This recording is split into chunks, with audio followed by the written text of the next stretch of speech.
नमस्कार, मैं doctor Vivekanand Gupta, consultant cardiologist galaxy hospital में।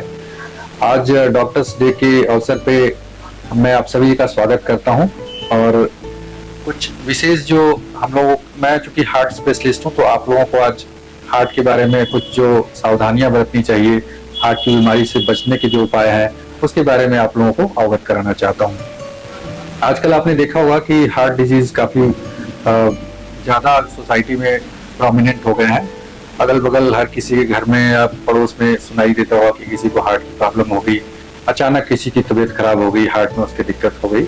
तो ये बहुत आजकल की सोसाइटी में, आजकल के टाइम में बहुत ज़्यादा इसका प्रिवेलेंस बढ़ गया है और इसके मुख्य कारण जो है वो आपने देखा होगा कि खान पान में जो त्रुटियाँ हैं हमारी, बहुत ज़्यादा तेल मसालों का सेवन, बहुत ज़्यादा बाहरी चीज़ों का सेवन, ये एक इम्पॉर्टेंट रीजन है। इसके अलावा जो सेडेंटरी लाइफस्टाइल है, लोग एक्सरसाइज नहीं करना चाहते हैं और अपना काम जो है उसमें फिजिकल एक्टिविटी का काफ़ी कम हो गया है।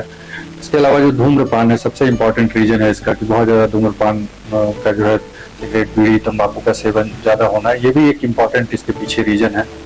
और इसके अलावा भी जो हेल्थ के प्रति अवेयरनेस है वो धीरे धीरे कम हो गई है। लोगों का तनाव, टेंशन, स्ट्रेस बहुत ज़्यादा हो गया है। तो ये इंपॉर्टेंट चीज़ें हैं जिसकी वजह से हार्ट डिजीज धीरे धीरे करके इंक्रीज हो रहा है। अब हम लोगों को इसको रोकने के लिए क्या करना चाहिए? एक तो सबसे इम्पोर्टेंट है, सोसाइटी में अवेयरनेस होना चाहिए।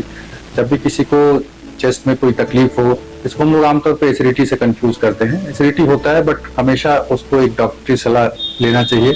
अगर कोई डॉक्टर आपको एडवाइस करता है ईसीजी कराने के लिए या कार्डियक चेकअप के लिए तो उसको कराना चाहिए। कई बार हम एसिडिटी मान के उसको छोड़ देते हैं और बाद में हमें पता लगता है कि हार्ट की बीमारी निकली।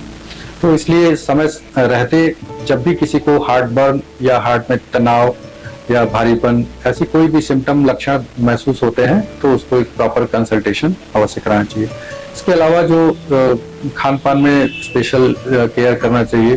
जो नेचुरल प्रोडक्ट्स हैं हमारे, जो फल फ्रूट और जिसमें मीठा और तेल और चिकनाई की मात्रा कम से कम हो, ऐसे खाद्य पदार्थों का उपयोग करना चाहिए।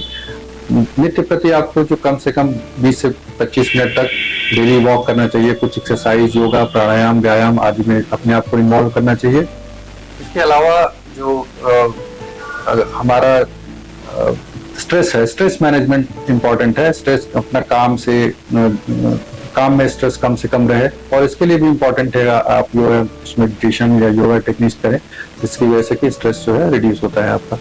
तो ये सारी चीजें बहुत इंपॉर्टेंट है। और इसके अलावा सभी जो लोग 30 साल से ऊपर के जो लोग नवयुवक हैं उनसे भी मैं ये रिक्वेस्ट करूंगा कि अपना एक हेल्थ चेकअप जरूर कराएं, जिसमें कि एक सिंपल ब्लड पैरामीटर्स, जिसमें कोलेस्ट्रॉल की जांच, शुगर की जांच, इसके अलावा जो हम लोग जरूरत के हिसाब से ईसीजी या एको या टीएमटी, ये सब बेसिक कार्डियो इन्वेस्टिगेशन हैं जो हम लोग एडवाइस करते हैं कि आप अगर आपको, एक तो आप 30 साल से ऊपर हो या फिर किसी तरह के आपको सिम्टम्स जैसे सांस फूलने में, सांस की दिक्कत हो रही हो या फिर चलने में सीने में भारीपन होता हो, तो ऐसे किसी भी कंडीशन में आप जो है एक बार अपना general checkup and cardiac checkup अवश्य कराएं, ताकि समय रहते कोई भी बीमारी हो उसका पता लग जाए और टाइमली उसका उपाय आपसे उपचार हो सके।